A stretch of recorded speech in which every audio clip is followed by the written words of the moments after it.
에스라서 4장 1절로 6절까지의 말씀입니다.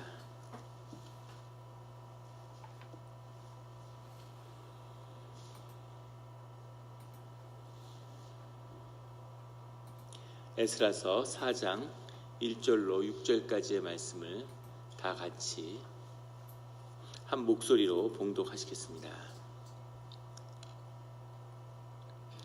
사로잡혔던 자들의 자손이 이스라엘의 하나님 여호와의 성전을 건축한 다음을 유다와 베냐민의 대적이 듣고 스룹바벨과 족장들에게 나와 이르되 우리도 너희와 함께 건축하게 하라.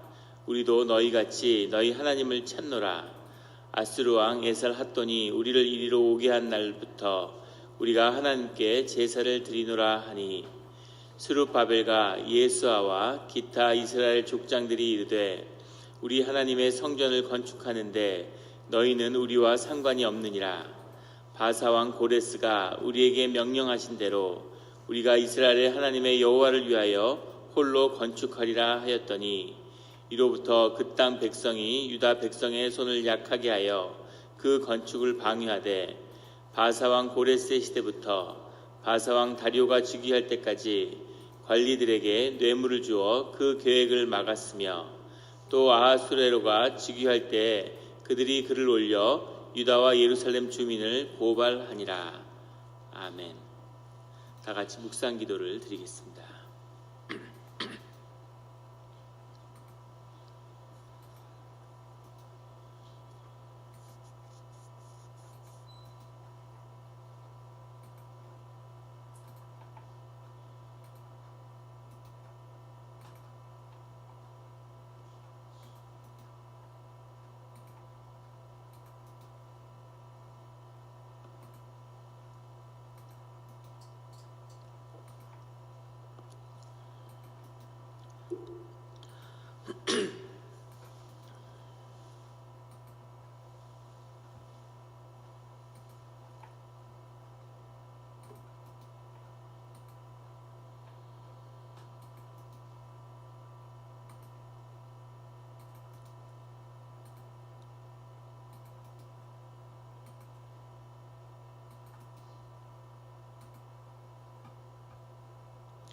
하나님 아버지 감사합니다.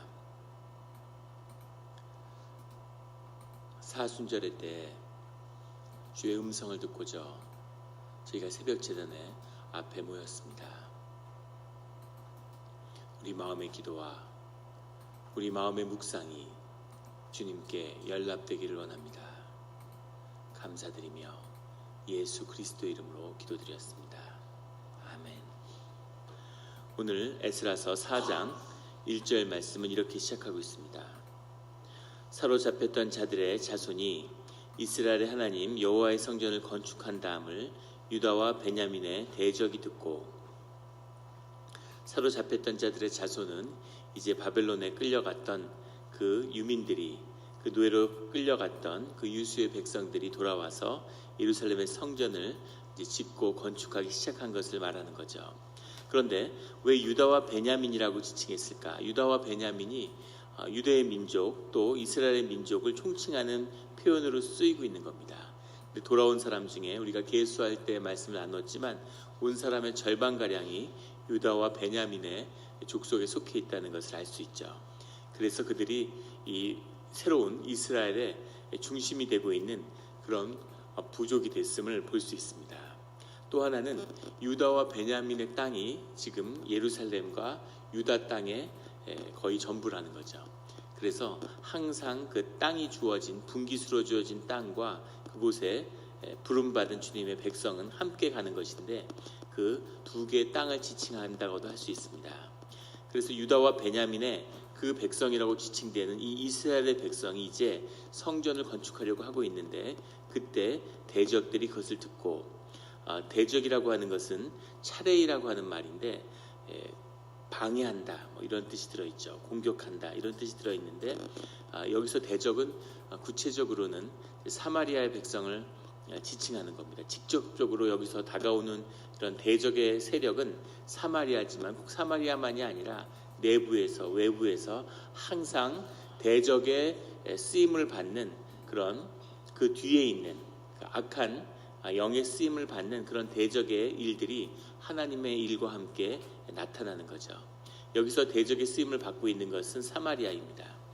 사마리아 백성이라고 부를 때에는 이 아수르의 에살 핫돈 왕이 이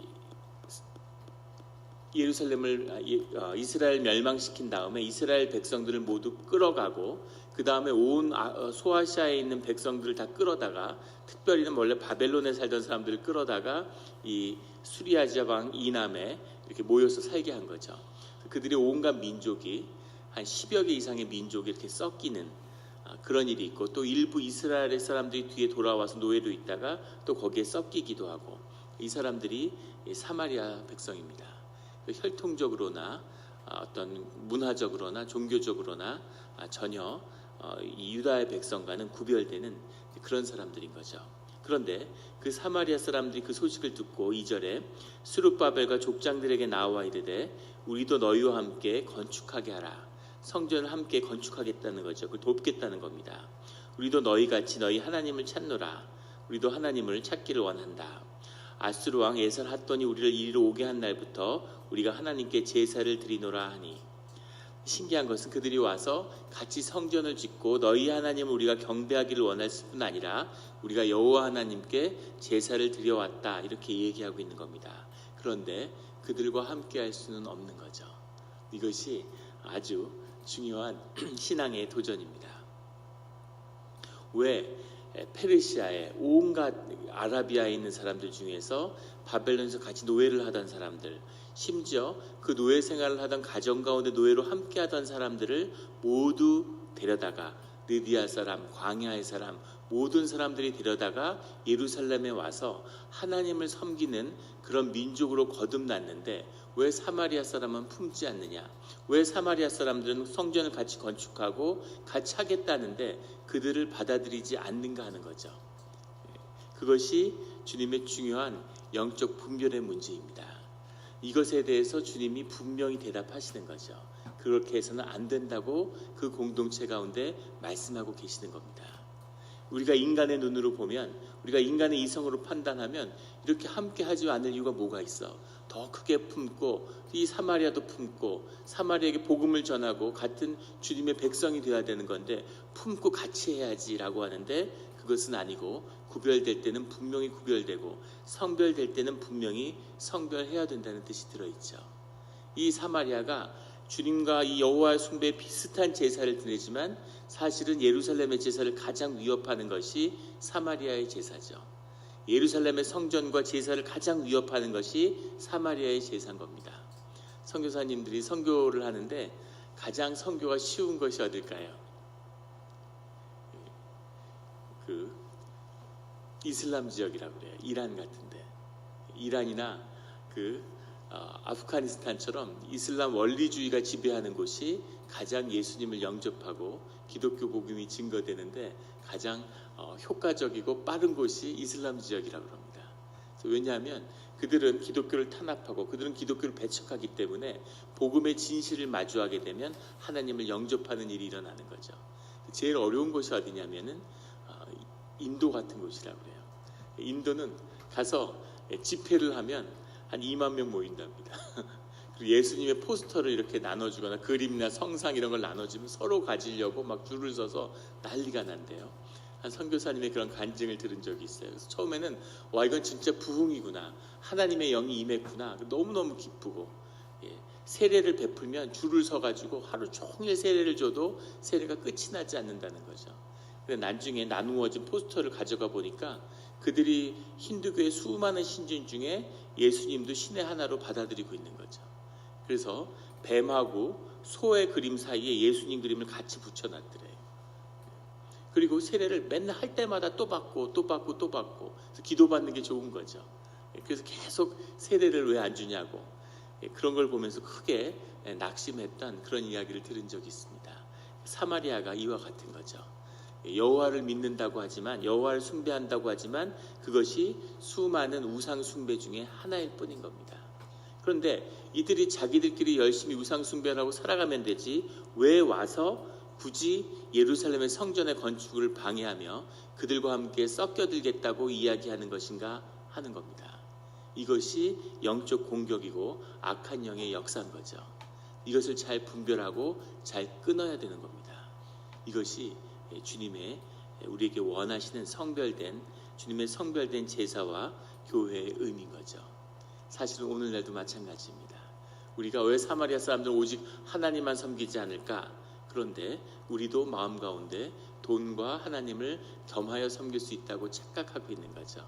하나님도 열심히 믿고 돈도 열심히 벌고 내가 세상의 좋은 가치들을 다 얹어서 그렇게 잘 살아갈 수 있을 것 같이 생각되지만 예수님은 돈과 재물과 하나님을 겸하여 섬길 수 없다고 분명히 말씀하셨죠. 겸하여 섬기지 말라고 하신 게 아니라 없다고 얘기하셨습니다. 여러 가지를 섬길 것 같으면은 사실 그 본질에서는 세상과 돈을 섬기고 있는 것이죠. 하나님은 그냥 거기에 곁다리로 하나 얹어 있는 우상 중에 하나로 섬기고 있는 그런 것에 불과하다는 거죠. 그것이 교회 안에 밀고 들어오고 그것이 교회를 세속화시키고 그것이 교회를 타락하게 만드는 것, 이것이 오늘날 우리 한국 교회의 모습입니다. 그걸 생각해 보면 오늘 왜 이 사마리아가 와서 같이 예배드리고 같이 성전을 건축하게 하겠다고 하는 것을 막는지 그것을 알 수 있는 거죠. 교회를 건축하겠다고 하면 수많은 헌금들이 들어올 수 있을 겁니다.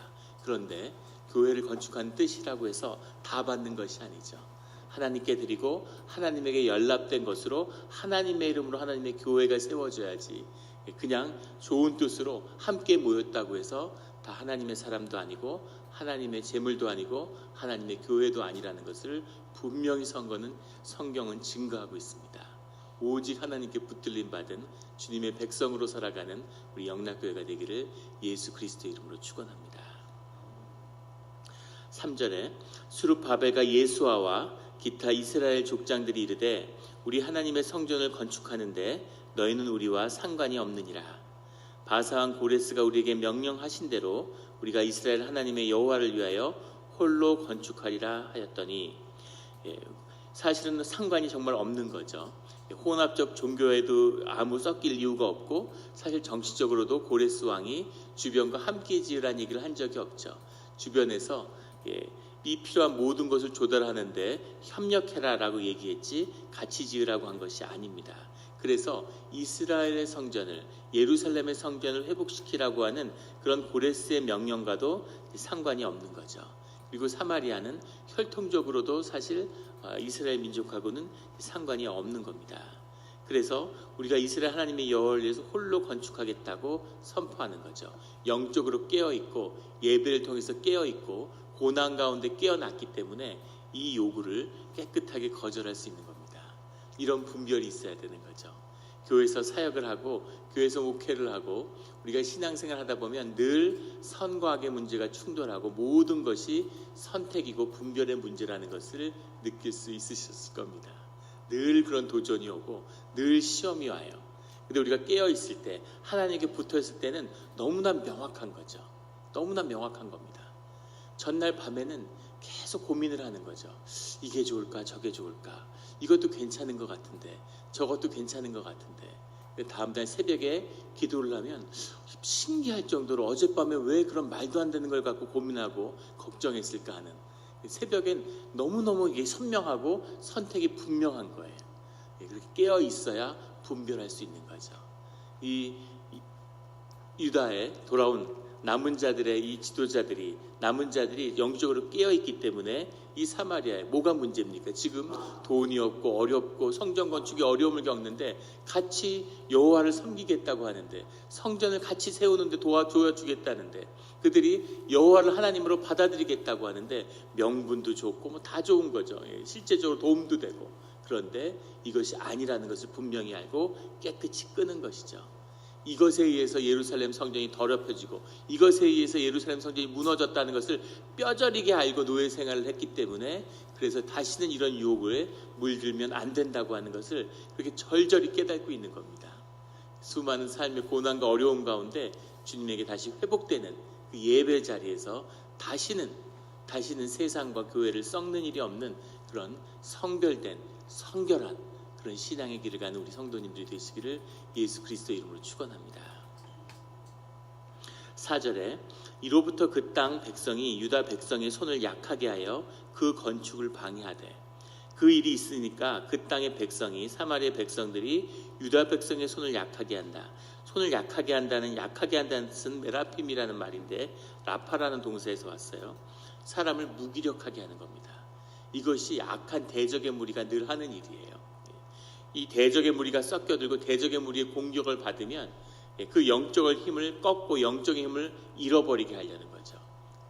이게 늘 악한 영이 하는 일이고 그 중심에 있습니다. 사람이 하나님의 영을 받아서 영의 백성이기 때문에 그 영의 힘으로 움직이는 거죠. 그래서 어떤 고난과 어려움이 와도 영이 살아있으면 영이 점점 더 강해지는 거죠. 세상을 다스리는 권세가 고난을 마주하게 되면 더 커지는 겁니다. 이것을 같은 영의 세력인 대적의 무리가 알기 때문에 대적의 무리는 늘 영을 꺾는 것으로 오는 거죠. 한번 위협을 처음엔 가하는 거죠. 너 이렇게 하면 가만 안 둬. 너 이렇게 하면 이런 일을 당할 걸 하고 세상의 위협으로 한번 겁을 팍 줘보고 이 겁이 안 먹히는구나. 그럼 작전을 180도 바꿔서 이번엔 끊임없이 이간질하고 음해하고 그렇게 하면서 이 영을 분열시키는, 영을 상하게 하는, 계속 뒷담화를 하고 계속 모함을 하고 계속 헛된 소문들을 퍼뜨리고 이런 식으로 영을 약화시키는 거죠. 인간이 영이기 때문에 그런 말에 의해서, 그런 관계에 의해서 영이 손상받는, 그게 손상되면 점점 무기력해지는 거죠. 교회에서 하나님과의 관계가 흔들리고 그 다음에 성도들의 관계가 흔들리고 나면 그 나타나는 증세는 영적으로 무기력해지는 겁니다. 영적으로 무기력해지면 공동체가 힘을 잃어요. 아무것도 못하게 되는 거죠. 한국에 정말 악한 것은 교육제도가 아이들의 영을 무기력하게 만드는 거죠. 계속 아이들의 길을 꺾어가지고 무기력해서 결국 아무것도 못하게 만드는 겁니다. 편의점에서 알바라도 제대로 구하면 감사한 줄 알아. 나는 알바할 자격도 안 되나 봐. 이런 무기력한 존재로 만드는 것, 악한 거죠.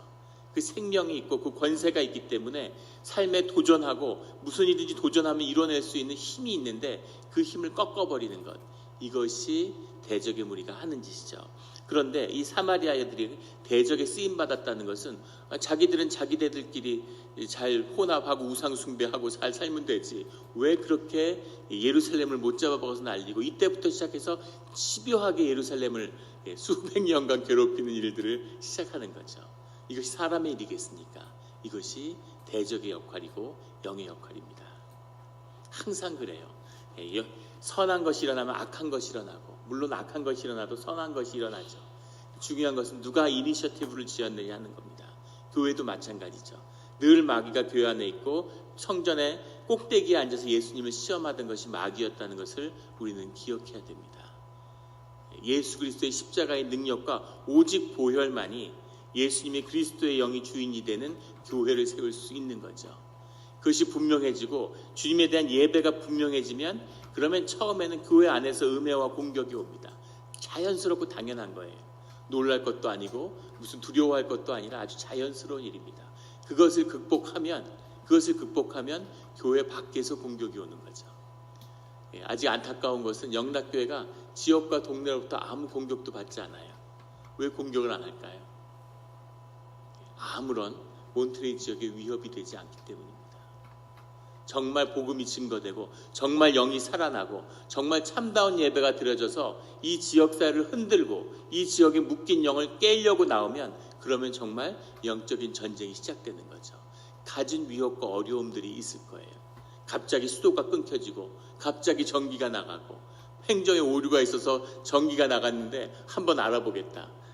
물이 안 나오는데 왜 물이 안 나오는지 한번 알아봐야 되는데 절차가 어려워서 한 2달은 물이 안 나올 것 같다. 이런 식으로 시작하는 거죠.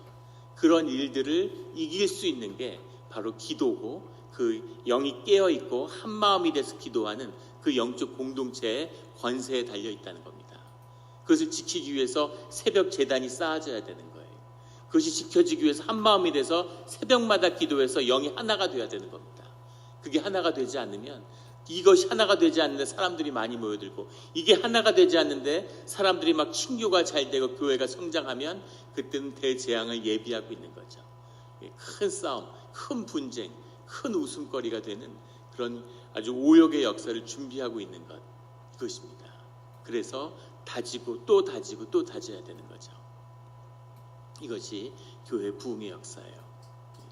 우리 한국에서 한 목사님이 한국의 그 목회자 컨퍼런스 같은 게 있는데, 교단의 그 통합에, 그런데 각 분야별로 아주 걸출한 목회적인 성취를 거둔 분들이 와서 그것을 이렇게 간증을 나누고 가르쳐주는 뭐 그런 게 있었습니다. 그래서 갔는데 교회의 부흥과 성장을 가장 크게 이뤄낸 목사님을 초청해서 그분이 자신의 간증을 나누는 거죠. 근데 그분 교회가 개척해서 13, 14년 됐는데 한 12,000~13,000명 된다고 그래요, 교인이. 놀라운 거죠. 기적 같은 일입니다. 근데 그분이 무슨 얘기를 하냐면 처음에 30~40명 모여가지고 그게 10년을 갔다는 겁니다. 교회 30~40명, 40~50명이 한 마음을 이루고 화목하고 한 가족을 이뤄내는데 10년이 걸리더래요. 근데 그들이 한 마음을 이뤄내니까, 한 가족이 되니까 그 다음에 몇천 명이 되고 그 다음에 10,000명이 넘어가고 이런 리더십이 세워지더라는 거죠. 그래서 그렇게 되는 거죠. 너무너무 자연스러운 겁니다. 이 앞에 그 한 가족과 한 마음을 이루는 것, 이것을 대적의 무리는 결사적으로 깨는 거죠. 절대 하나님의 일이 나타나지 않도록 그것을 집요하게 공격하는 겁니다. 늘 깨어 있어서 늘 기도함으로 대적의 무리에 쓰임받지 않는 그런 우리 모두가 되기를 예수 그리스도의 이름으로 축원합니다. 4절에 이로부터 그 땅 백성이 유다 백성의 손을 약하게 하고 건축을 방해하기 시작하는데, 5절에 바사왕 고레스의 시대부터 바사왕 다리오가 즉위할 때까지 관리들에게 뇌물을 주어 그 계획을 막았으며, 뇌물을 주고 계속 음해하고 계속 모함해서 이들이 이 페르시아 제국에 반역하려고 한다, 이런 식으로 계속 모함을 하고 계략을 꾸미고 이래서 이 성전 공사가 늦어지고 지연되고 멈추게 하는 거죠. 다니엘서 9장인가요? 거기 보면 다니엘이 예루살렘부터 들려오는 소식을 듣고 슬퍼했다는 얘기가 들리죠. 고레스의 신하였잖아요. 제상이었고 고레스를 사실은 그 영향력으로 붙들고 있고 이 예루살렘이 회복되는데 가장 강력한 영향을 미치는 인물은 사실은 다니엘이었겠죠. 다니엘도 아마 예루살렘으로 가고 싶은 마음이 굴뚝 같았겠지만 그 모든 문제가 되도록 페르시아에서 그 일들을, 이 고레스의 왕궁에서 그 일이 되도록 해야 되는 사람은 다니엘이었기 때문에 다니엘이 아마 머물러 있었을 것입니다. 이 바사의 땅에. 그런데 그가 예루살렘으로부터 들어오는 소식을 듣고 깊은 슬픔에 잠겼다는 말이 나오죠. 그 얘기는 예루살렘의 성전 공사가 드디어는 중단됐다 하는 얘기를 들은 것이겠죠. 그래서 이 일들이 집요하게 방해해서 한 20여 년의 세월이 지체된 다음에, 정확히는 중단된 건 16년이고 공사를 한 것은 한 5년 정도에서 성전이 완성되게 되는데, 그런 일들을 결사적으로 막는 거죠. 뭐 하려고 사마리아에 돈까지 들여가지고 뇌물 관리들을 이렇게 매수해가지고 자기네들이 살지도 않는 예루살렘 땅에 이 성전의 건축을 방해할까? 이것이 악의 역사라는 것을 분명히 보여주고 있습니다. 6절에 또 아하수에로가 즉위할 때 그들이 글을 올려 유다와 예루살렘의 주민을 고발하니라. 아하수에로는 주후 485년부터 464년까지 집권했던 왕인데, 이 아하수에로 왕은 우리가 잘 아는 에스더, 성경의 에스더 편에 나온 에스더의 남편이죠.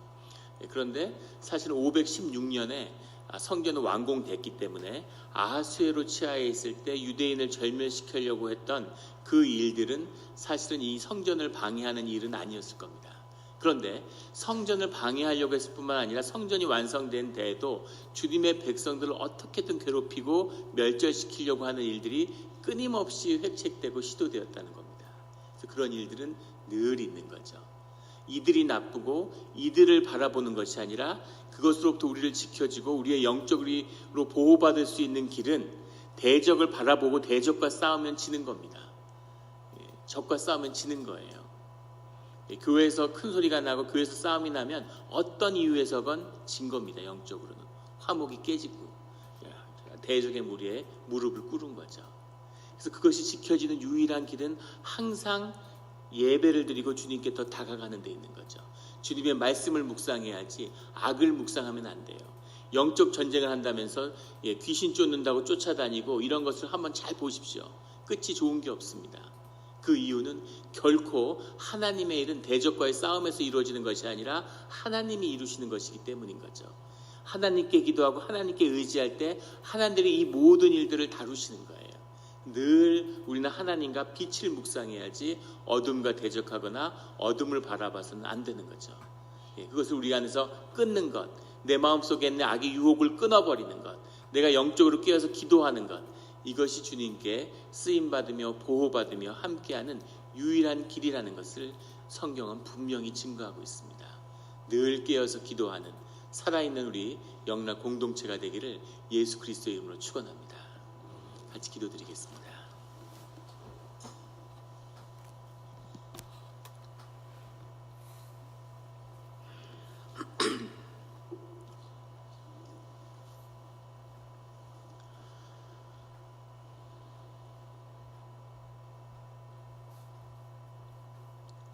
하나님 아버지 감사합니다. 우리가 주님께 한 발 내디디려고 하면 주님과 조금 더 가깝게 관계를 더 가까이 다가가려고만 하면 왜 이렇게 세상에 어지러운 일이 많고 삶 주변에 번거로운 일이 생기고 힘든 일들이 생겼는지, 그래서 그런 일들에 정신이 팔리고 그런 일들을 해결하고 주님께 가야지, 이 문제만 해결하면 주님께 가야지 하면서 인생이 여기까지 떠밀려 왔음을 보게 됩니다. 주님, 항상 우선순위, 삶의 우선순위가 주님이어야 된다는 것을, 늘 삶의 중심에 예배가 있어야 한다는 것을 하나님 말씀하여 주시니 감사합니다. 우리가 예배함으로, 우리가 기도함으로, 우리가 주님과 함께함으로, 우리가 주님과의 관계가 온전히 세워짐으로 공동체가 바로 세워지며 우리 관계에 화목이 세워지며 우리의 가족과 모든 관계가 주님 안에서 바로 세워질 수 있는 것을 말씀하여 주시니 그것을 믿고 붙들고 살아내는 우리의 삶의 자리가 되게 하여 주시옵소서. 주님, 대적은 주님의 뜻에 쓰임받는 그런 것에 불과한 것임을, 대적과 싸우는 것도 아니요, 대적을 미워하는 것도 아니요, 오직 주님을 사랑하며 빛을 바라보며 빛 가운데 걸어가는 것이 주님의 성별된 주의 자녀의 길임을 말씀하여 주시니 감사합니다. 늘 주님의 길을 걸으며 깨어있고 기도하며 분별되어서 결코 대적의 쓰임을 받거나 성령을 거스르는 일이 없는 오직 순결한 성결한 주님의 백성이 되기를 소원합니다. 감사드리며 예수 그리스도의 이름으로 기도드렸습니다.